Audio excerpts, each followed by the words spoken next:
To the Christians, he is Jehovah. In Persia, he was known as Ahura Mazda, the brother of evil Ahriman. In Egypt, he was Ra, or Osiris. The Greek myths call this entity Zeus, and in Rome, he went by the name Jupiter. This being, and his quote-unquote son, is commonly associated with the sun. Here an important distinction must be made, because many have noticed a correlation between the sun and Satan. Satan, or Set, is the god of the setting sun, and so therefore his symbol is that of a black sun, as opposed to his righteous brother, who is associated with the rising sun. It is far from uncommon for occultists to associate the sun with Jesus and Osiris. It is equally common for them to associate Jesus with Osiris.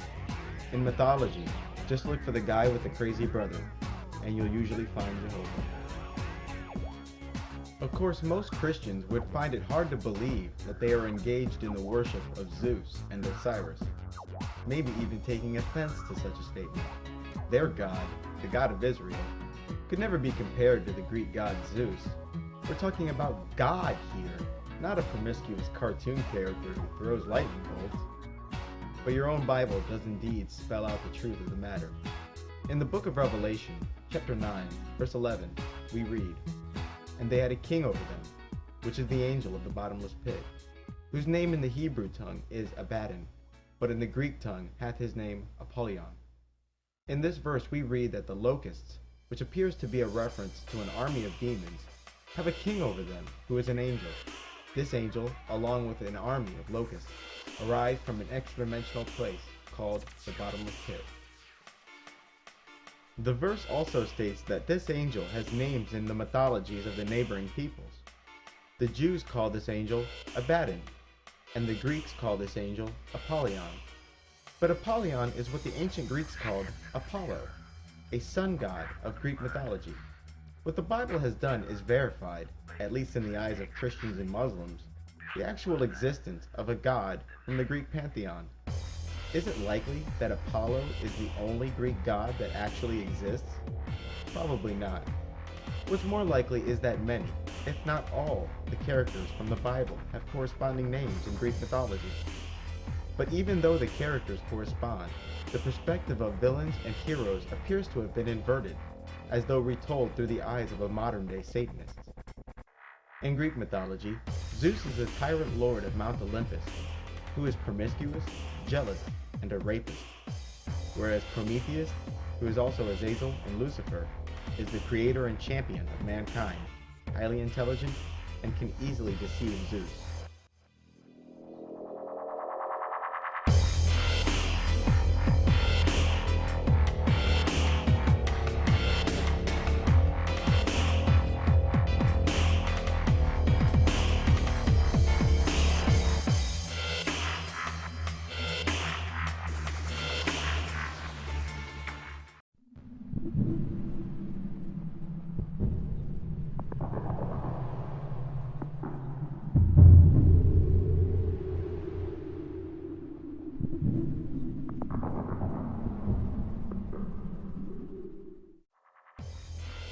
Mythology isn't the only vector by which we can reconstruct history.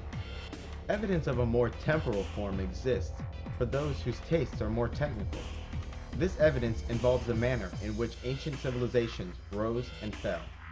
It also involves what and how much ancient man knew, and when he came to know it. Ancient man, predictably, attributed their knowledge to the teachings of the gods. To modern scholars, this explanation as to where ancient man received his knowledge of architecture, agriculture, and astronomy is largely unsatisfactory.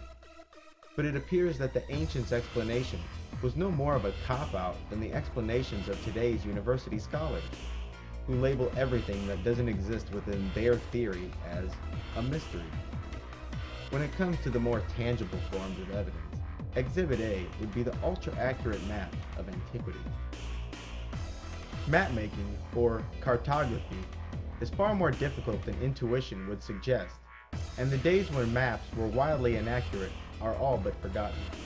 With today's satellites, cameras, and aircraft, producing an accurate map of a particular region is as easy as taking a photo.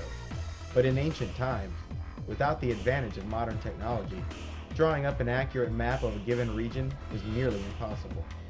The problem lied in the fact that the mapmaker had no way of knowing precisely where he was. This meant that determining the true distance between 2 points was difficult, and this resulted in a map of disproportional dimensions. Another hindrance to producing an accurate map is Earth's natural curvature. Because of paper's cost and portability, it's understandable that people would be inclined to draw maps on paper. Paper is, however, a flat two-dimensional surface, whereas the Earth is a three-dimensional curve.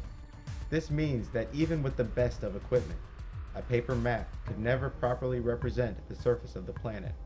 For example, looking at a modern map of the globe, one will notice that Greenland, the massive, frosty island between Canada and England, will appear disproportionately large and may even compare to the continental United States in size. Greenland is not the size of the continental United States, but on a flat map of the world, the regions near the North and the South Pole appear stretched. Although there are projections that could avoid such stretching, no two-dimensional surface could ever properly imitate a three-dimensional surface. With all the complications involved with ancient mapmaking, it is indeed curious that maps of modern accuracy existed greater than 500 years ago. The first of these wonders is the Piri world map, which was compiled in 1513 by the Turkish admiral Piri. The map, according to Piri, was compiled from a number of pre-existing maps which he described as quite ancient. For centuries, it appeared that the Piri map was terribly incorrect in its depiction of the shape and size of Antarctica. In 1949, however, a joint British and Swedish expedition set out to survey Antarctica and ascertain what the southern continent looks like below the ice. Later, in the early 1960s, it was noticed by a man named Charles Hapgood that the Piri map depicted the Atlantic chunk of Antarctica, not as it is in modern times, but instead showed its profile before it was enveloped in ice. The paradox is that, according to Orthodox history, Antarctica has been frozen over for 6,000 years, at the very least. Piri readily admitted that his map was in fact a compilation of pre-existing maps. So how did those previous cartographers manage to accurately describe Antarctica's true shape beneath the surface of its ice? With Antarctica having been first discovered in 1820, allegedly, why did these early map makers describe the continent of Antarctica at all? Another world map, compiled by the cartographer Orontius Phineas in 1531, not only depicts Antarctica's true form beneath the ice, but it also illustrates where particular mountain ranges and rivers would be.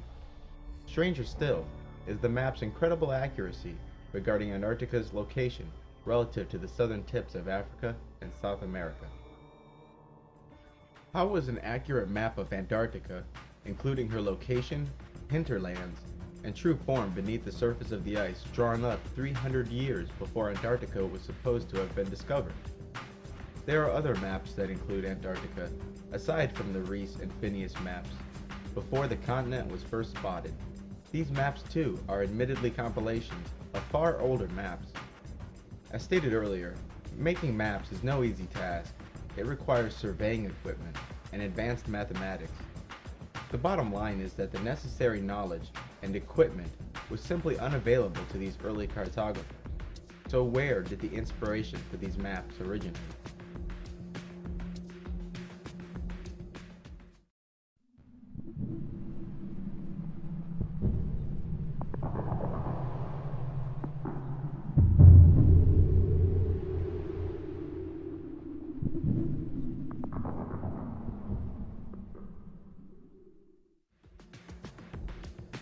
The pyramids of Egypt are easily the most alluring monuments on the planet. Yet it isn't their grandeur alone which tempt their visitors. It is the mystery of their creation.